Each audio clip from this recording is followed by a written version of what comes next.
So a little while back I made a video talking about GameStop getting into the retro market and why it was a bad idea for people to purchase from them. That there was problems with label damage, you didn't know if you were getting a complete or loose cartridge or disc, and a lot of people reached out to me in the comment section of that video and told me their horror stories. And I was kind of happy that they did because it shows that, you know, this is a problem. And now the problem is it's actually becoming worse. There's worse things happening than just simple things like label damage because reproduction carts are starting to get into the GameStop market. And that's a problem in and of itself because a lot of these reproduction companies have stopped doing the simple thing of putting reproduction on the label. So you don't even know if it's a legit reproduction cartridge or not unless you open it. If you open it and look at the board, then you can decipher if it's a real game. I don't think GameStop is doing that though. Honestly, I don't think GameStop is checking these games at all. And there's an interesting case going on right now where I think it proves that they're just getting in stuff and then selling it without checking it.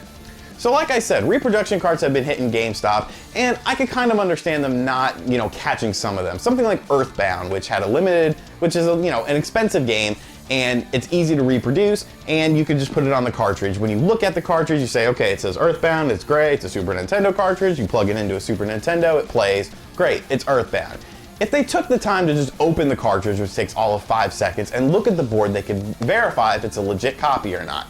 So part of me understands that because GameStop is obviously just lazy. And part of me is kind of pissed off because that means they're not checking the games. But this latest case just shows that who knows what the hell they're doing. So this picture right here is a copy of ClayFighter Sculptor's cut on the N64, which is one of the most expensive N64 games. I'm not a really big N64 collector. I do love the system, but I'm not a huge collector of the system. If I could find some games, great, but I don't really go out of my way to find them. There's a huge problem with this ClayFighter Sculptor's cut that me, just as a retro head, not an N64 collector, can clearly see. It's blue. It's blue. Well, that's strange. I didn't know ClayFighter Sculptor's cut was blue. I thought it was gray. Every other cartridge I've seen is gray.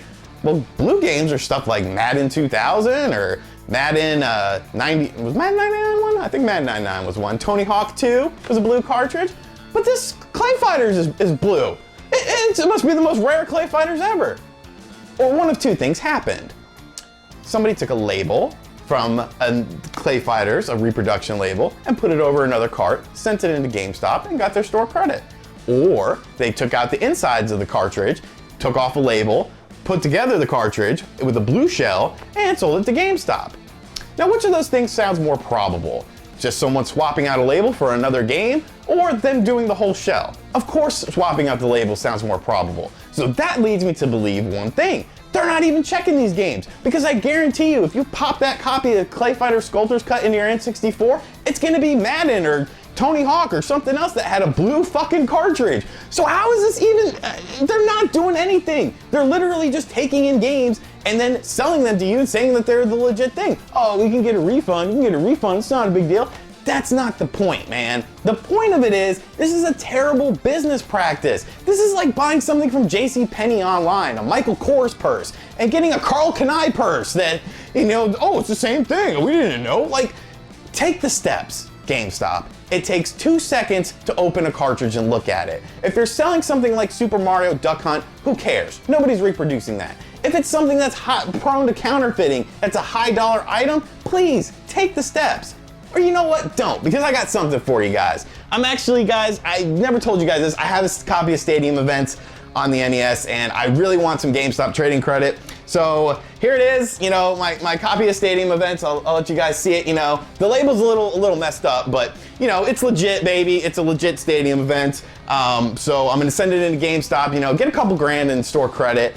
They could sell it for whatever. I don't really care, but yeah, I'm really excited. It sucks that it's leaving the collection, but just thinking of all the awesome stuff that I'm gonna get from GameStop in place of this just makes it worth it. People, stop buying games from GameStop in the retro market. If you're gonna buy games, buy at least common ones. Buy ones that aren't super expensive.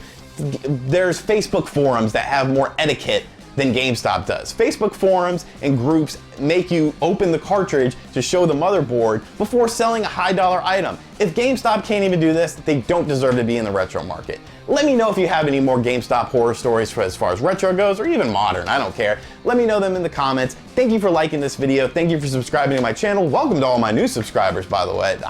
This channel's blown up. I can't believe it. But once again, thank you guys sincerely. Leave me all your comments down below. I'll get back to every one of you, and I'll see you guys next time. Later.